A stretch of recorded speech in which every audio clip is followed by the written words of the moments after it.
So I have some books or slash book haul, I guess, that I got over the last month and a half. And the first one is Evil in Modern Thought.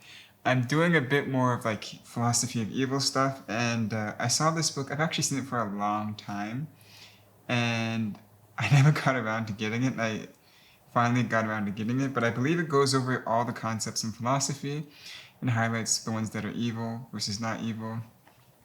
Um, yeah, because the subheader is an alternative history of philosophy. That's the subheader. This next one is the Routledge Handbook of the Philosophy of Evil. So I love Routledge handbooks, and that's where I got this one. They tend to be pretty exhaustive, they tend to be pretty informative, and therefore I got this one. Yeah, so you see they have Augustine, Aquinas, Plato, Machiavelli. They have a bunch of core thinkers on the concept of evil. The next one is King John, Mark Morris. So, to be honest, I only got this book because I have one book by Mark Morris called The Anglo-Saxons, and I only have the Anglo-Saxons book, as you probably know, because I watched a television show called like The Seven Kingdoms or something, or The Four Kingdoms, and I got interested in that time period of English history, and Mark Morris goes over that time period as well. So that's why I got that book, and in the spirit of that, I got The Great and Terrible King Edward I. Again, Mark Morris, and this is going to be in the same time period, I believe. Around that time period, at least. The next one is The Emperor's New Mind. So I almost didn't get this book. I figured it was time I read it. I believe it's a computational theory of mind with basically implications about what a computer mind could do if you were to build a mind using computational theories. That's what I believe it's about. I don't know. We'll see. I'll go through it. A lot of people said they liked it, so I'll read it. William James, The Will to Believe, and Other Essays in Popular Philosophy, and Human Immortality. So I believe this is two books in one, and I love William James, and I actually wanted this book for a very long time. So I figured I would get it, and James writes really nicely. I'm not sure how good his philosophy of life will be, but his psychology writings are pretty interesting. So we'll see how this goes. The next one is The Uses of Enchantment, the Meaning and Importance of Fairy Tales. I saw this book and I was 50-50 on getting it, and then I started reading some of the sections, and I was immediately convinced that I want this book.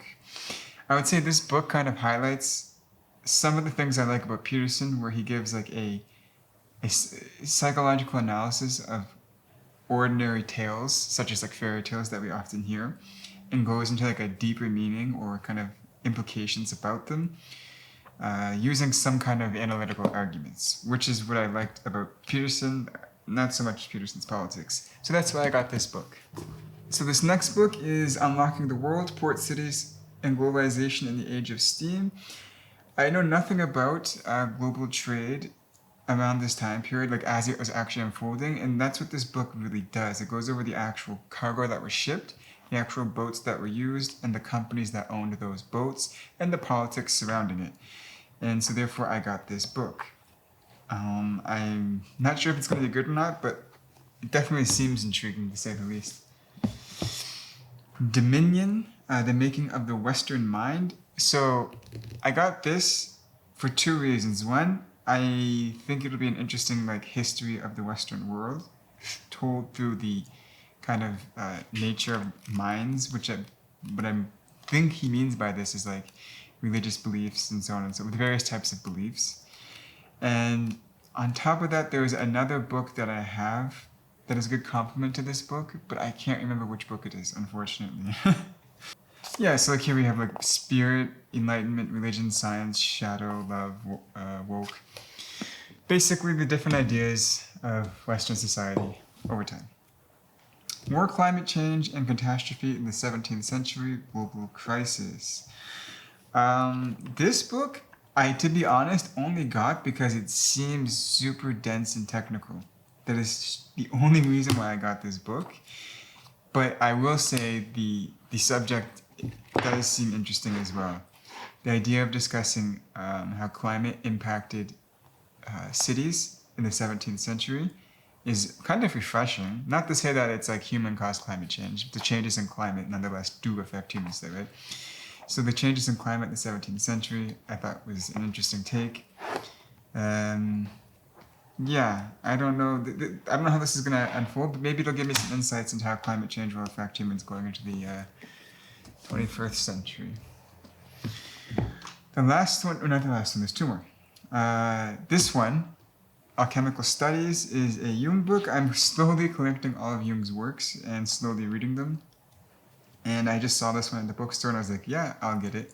I have no clue what it's about. And I actually had to confirm that this was not the same book as another book that I already owned, because he has another book, Psychology and Alchemy. And then there's, I think, one, I don't know. He has a few books with like this alchemical title. And it always confuses me. But I got this one. Because it wasn't the same, it turned out. Inside the House of Money, the Hedge Fund Traders and the Profit in Global Markets. So I just wanted to get another book on finance. Something that wasn't too technical that I could read as I was maybe like reading financial reports and trying to pick undervalued companies or something like this, right? So I decided I'll get this as like a little auxiliary reading book. Give me some history of hedge funds. That's all it really is. Yeah. Nothing too special, and I like Wiley Finance. And then the last one is the Quantitative Investment Analysis, the CFA Institute. There's also a workbook that goes with this that I still need to buy. But this basically is, if you want to have a robust quantitative framework for investing, if you read this book, you'll be pretty much solid. You'll be good to go. You'll have all the core concepts that you need. And to be honest, the math in here isn't even that advanced. It's just multivariate statistics. Yeah, nothing too complex. But other than that, those are the books that I got on my last book call. If you have any book recommendations for me, let me know. And with that being said, bye-bye.